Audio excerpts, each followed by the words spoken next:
Sleigh bells ring, are you listening? In the lane, snow is glistening, a beautiful sight. We're happy tonight, we're walking in a winter wonderland. Well, hello there, this is Yofara, but you can call me Farah for short. I'm a second year student of the Faculty of Medicine of Syarifhidayatullah Islamic State University, Jakarta, Indonesia. You're watching an intro video of my campus. Let's check it out, shall we? So the medical education system here in Indonesia is basically consists of two phases. The first 3 years is what we call the preclinical phase. After we're done with the preclinical phase, we'll move on to the clinical phase, which consists of 2 years. And we will do the clinical phase in the hospital or the teaching hospital. And the campus intro that I am doing right now is about the 3 years preclinical study in Syarifhidayatullah Islamic State University, Jakarta, Indonesia. You know, in Syarifhidayatullah, the Faculty of Medicine is actually combined with other faculties such as the Health Sciences faculties, also the Pharmacy faculty, and the Nursing faculty. So there are 4 faculties within this one specifically. Syarifhidayatullah Faculty of Medicine consists of 5 levels, but the 4th and the 5th level are actually dedicated, specifically for medical students. But in the 1st and the 2nd level, we have labs, so we are able to access those labs. Behind these trails are the labs that I mentioned earlier. We have a lot of labs in here. We have anatomy lab, we have histology lab, we have anatomical pathology lab, we have physiology lab, and so much other labs in here that I cannot mention and get it out of the back of my head right now. And then we have a lot of equipments. We even have the real-time PCR in here, so it's pretty amazing because most of our professors in here are graduates from Japan University, like Todai. So it's really amazing that actually our campus is supportive with the genetic cellular research.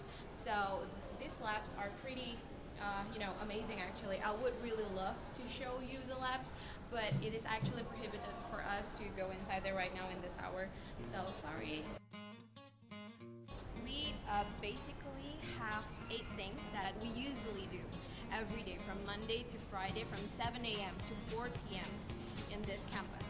So the first thing that we always do is the lecture. We need to attend the lectures by the professors or other instructors, the specialists, and so on. And we have group discussions. And following the group discussions, we have our own, special time to study the materials with our own, to study the case, to find out what we need to do about the case on our own. And then we will meet up in the second period of the group discussion to actually compare with our other classmates about what we really need to do with the case. Mm-hmm. And then we have the meet the expert period where the experts will tell us whether our findings about the case is actually true or not. And then we have our own clinical skills period, clinical skills that we need to learn for our clinical years after the preclinical years, or those skills that we basically doctors need to know. And then we have our of course our exams. We have clinical skills exams like OSCE. We have our theoretical exams like summative exams or the SOCA exams. Those are the medical exams that we medical students need to take each year. Well, I'm probably sure that we all have it in each country, so I don't really need to tell you about OSCE and SOCA, right? So, but anyway, we have our own period, to get prepared for that medical examination that I was talking about. And this is the supply room where the equipments needed to learn the clinical skills are kept. So let's check it out. So, for example, we here have the I don't know what would you call this, a phantom perhaps? It's an examples of babies. So if you want to learn what to do with the baby, then you can just, use this phantom, right? And those are the rest of the things that you can see. Medical students in Indonesia or medical faculty is part of best measures, best in price, and that we have best students. Why like that? Because in national passing rate in university majors, medical faculty is always on the top. Actually, the medical department is not as simple as I imagined because the medical department now has a new education system that is problem-based learning system.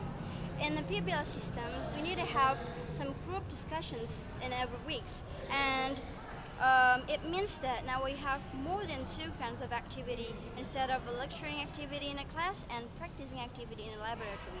And from the group discussions, now we need to have some questions, and we need to learn by ourselves to find out about the clinical explanations about the problem in the case. And that was very hard for me at the first times, especially in adapting the situations. And I found many difficulties too, especially such as how the best way to find the proper books that I have to read and how I can manage my own time as well. In my humble opinion, there are at least three things that medical students should have to cope up against all kinds of ordeal we are facing in medical school. One is a strong motivation, and two is a will to strive in this professional education, and third is a strong passion to help those who are in need.